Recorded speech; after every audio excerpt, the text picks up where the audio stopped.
Holim nakat ananay hitin. Tukum 2026 sungahin. Patet sa kavit na kakula ahile. Kumdang ba nga anaso kalaw. Tilgim na ita, ta tilso omen. Hitsi ho hinipi egel do sa awam. Pakay ni hunay dan egel do sa omen. Patin le kabun hitsi ho hong so ding tilho he. Anasay sa etanay. Iya cha patin le kabu patet cha esimuwa hele tabang til so he dat molo tiu. O pakai na say chung so he tai ti igel do wa. Bible to say adi na chu head di wa ai. Tunai cha chan Nepal gamsunga China to ki gamgit na hin. Asat ta en ting lang gama. Tuisang let ding a kilom lo na hil mo na tuisang hong le ne. Tuy cho mai này là hung kịch to lên áp hạ na dấu xe trên tu pi ta hong cho sen mi hi min yong thi na tu in gari kịch lâu til tam ta so se này he che de sena Nepal gama district kat Rasua kiti district ai ha su he ahin tuy cho ha nga ko na hung kịch to la dat mo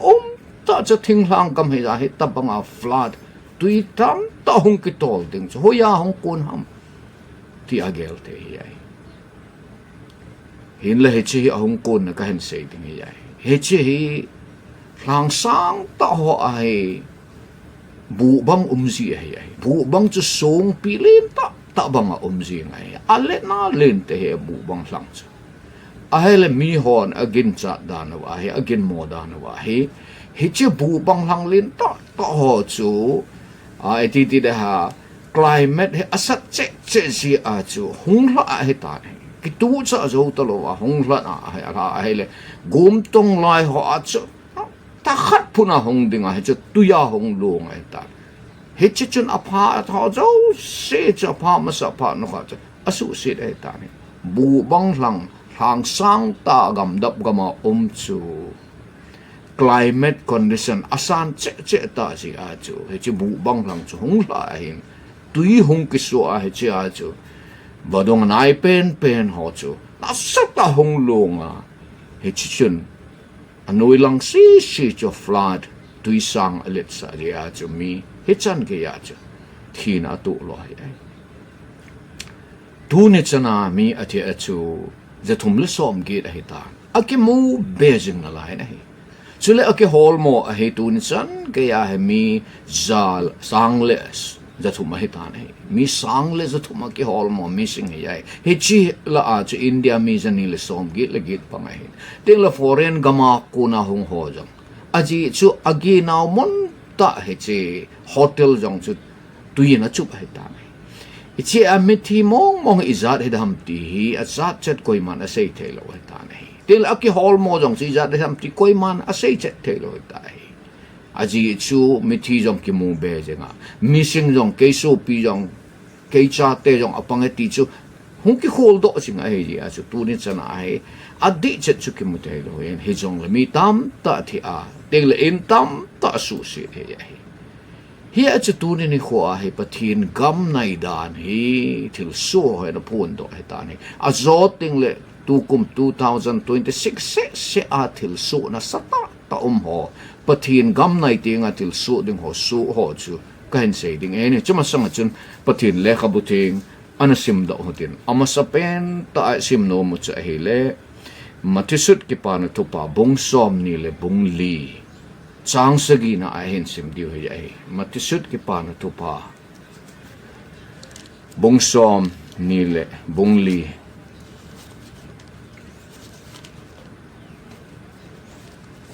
changsagi na en hen sim hotin izi enem etile vai khat gam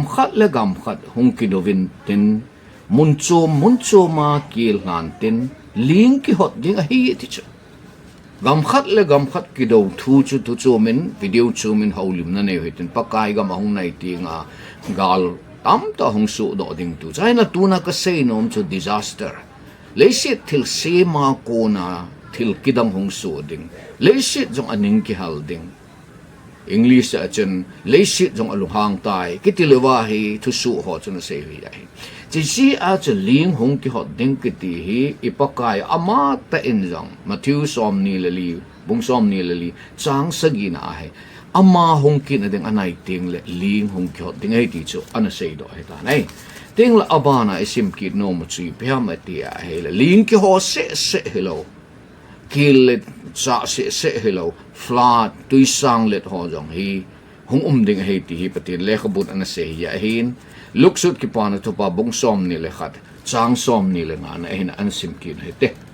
chule ni sa latha chule a si ho a mel chi na hong ding chule tui khang len ki tum le kinon ji a lei chunga nam tin lungdonga te ho chunga he su na hong ding ati su tui khang len hong ki tum tsunami ki ti ho chi chu ta chola tui khang len pa nga che ho na sata tui khang len hong ki no nga earthquake tu ki tu a he chi chun na sata tui khang len pang mga in hoi ta tourist hogi na ding ke so yong asu si na me tam ta thi ai ta chu tui khang len jong chu hong ki tum de he ti flood hong ding to tui sang le ding tu hoi patin le ka butingin ana se he ta dai he tul asu achun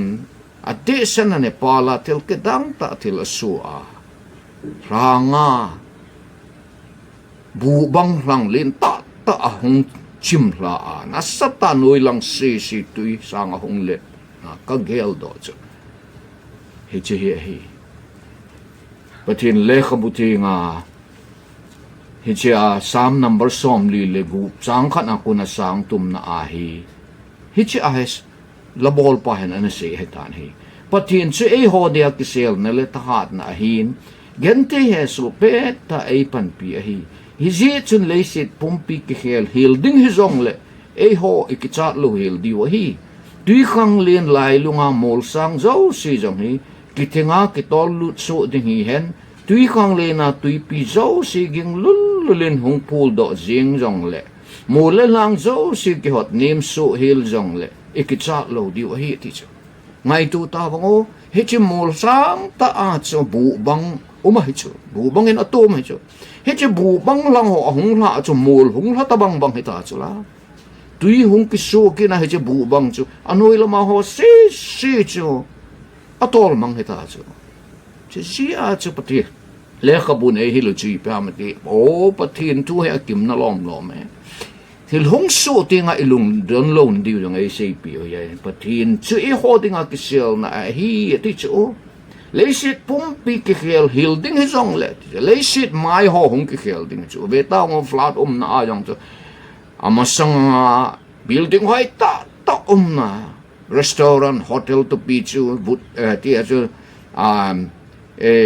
bon lo ki so ta chu lung nan dan tan chumit lung hong chi vet na he le amel sit te dan chu ti zat ki chat hai chu hi che patin le khabun na se ai ka so pi de ta te ho masanga kum izat ham masanga kum khatna kum som songa earthquake so chu tu a hi kum khat songa so a ta chu earthquake jong mun che zeng ai chi a le se chunga earthquake tu kum se a tam ta su ai tai ama wang akidang ti set agim nei di set ho chu mihim tam ta thina in tam ta su si na property le lo tam ta su si na earthquake gim nei di set ho chu ting le tui sang let gim nei di set ho chu kan sei ding ai sagi tabang heta nai ama sa penta at June 7, 2026 tu koma cha Philippine ha na su ayan he chi a he atte na dollar a hat lo te na a 7.8 magnitude he ai he chi ana hat cha Philippine gama mi tam te na thi lo pi teng le in lo jong ki su sit na apang he ai June tarik sagia ale June tarik som ni le lima ma a Venezuela a 7.2 magnitude atena a so kina ni ve so ya he chi jo wa so pakina 7.5 hong eta hichi a jong hemi tam ta thi le manatu a in le lo su sit pi au mai ai zun la se hat ko glin ta ni su ai ta thum ve ai ga sei ding a che vision Venezuela che ni ve pan sa su ai ya apa na thum chan na a chi biam te hele July la a he Mexico a he earthquake su kina 7.3 su kina ya he hichi gim nei ta til su ji a che Mexico a jong asatam him hogan te to athile manatu oba chan ge chulung a he apa na August la tarik soma chu Colombo a he su kina 7.4 magnitude kina ha na hat kina ya mi tam ta tikina tele illo tam ta kse August lama ma tarik som lenga a ninga zowa Indonesia hesu kina 7.7 magnitude kina cha jong mi tam ta ti a ting le in lo tam ta ki se ai ale August ma a chu ga se ding a chu even a hele 26 a chu Nepal a hi nasatta aflat su kina ai hiya chu even ale til so ho zo si chu lesit pompi level even a hele avel ogasong se ajong til so chu thum umahita chala earthquake ni ting le flood Nepala 26 ni an ting le Assam gam ke ho chen na gam ji ngang chi even a hele avel flood su jing hai chu hichi det khat se hi lo ya China a se dinga ka ko ya hi July tar som ni le gup ni a chu flood ji a ting le 29 a yong chu su ki na August tarik khat na jong su ki na flood tui sang le na August 11 ni a jong chu su ki na ya hi hichi Assam gam songa flood ji a he Brahmaputra river len ta ma chu hichi chu hong le ting le na sat ta tui sang le chen khotam ta chup he ni chia he Assam songa tu kum se flood na he tui sang le na mi za le tum wal he thina tu ta chu tui na chup khununga alung ho hong ki mu do tam to mai ai teng le chia he mi him a to kha chu gen te tu a chu lag gup le sang som nga pa ta ai chule tuin a chup mang hil jing chu khu he village hi zagup le som ni le ni ai ta nai ala hi chi ho hi signs of end time hi taloham ninungwa dinga thil so chi taloham tu kum se a inling na sa teen mihim tam ta tha a in tam ta gam tam ta su se na flat nen asu se gate ve ta ba ko mai a vel asil til so se som langa ve ta bang ta a ji ta sa mai a vel a flat so ji ko tam ta kho je gup le som ni le ni tu be ya he affect che hele lab gup le sang som nga e ho pau khat tho ho population sang a jong tam ti de ta e ho sang ong tam leu ti di e ta re hi chi ho hin pakai ni khonai dan egel do soi ya chi cha hi ipilung egel ding ham mihim hin kho I ma cha hi lo dan e sei pi ya kilet sa the hi po tu chana pati lung sin na zala he natural calamities in e su sit lo ji win e to kha lo jin patin thang wa hoten chile ching thei ten hin khu ma ngoi te pathin ging jing en umete aji che pakai ni khu nai tai ti kan sei no me ding le ani na a cho pakai nga singa pakai hong na ding lam ve singa ki ging sadi ma yum di we son sit na lampi da la diu git lo na lampi da la wa pakai to ki lam tu dinga hin khu imanawa ki ging sadi ma yum di we chule atum na a cho midang gen thei tu ho dinga ipan thei chanawa ipanawa tauna aha pana ipanawa chule nei tu lam he jong la ha ta a ipan thei na omle ipan di we aji chi phamati le e ho patin dam le nga e ko e athi amang ho in sung mi te tau pi ding le teng le gen thei tu ho aina lok su sit pi ho dinga tau na man pi dinga patin tu ni chan ge a hing le dama e ko e hi pakai ni kho hong nai ting chule natural disaster sung ding ai Matthew wa simbang dong ju yu wa chu 24 sagina a chu kil hung hlading ting la earthquake hung ding ati chu hung hlunga ma hi tai mon tina he kil jong na sa che che tai ting la bana chu ni na a chu pina flood tuipi hung kinong lululen tin hi jojan tsunami ain so do ding flood na ding kilom lo na mun Nepal gam tinglang gam abang chu umahita chu ji chen hoi lai mun jong he hoi ta poi a ji chen nung ngam le shit til sim ho a ku nai mi him ki ven thailo na hel a ki ven ji lo chu tinglang gam ma chu ho bang chu Nepal gam ma ho bang chu e chalai langam brap lang len ta chu kun ang ka kha thei ding ham i hung lan te ti chu kon het thei ding ham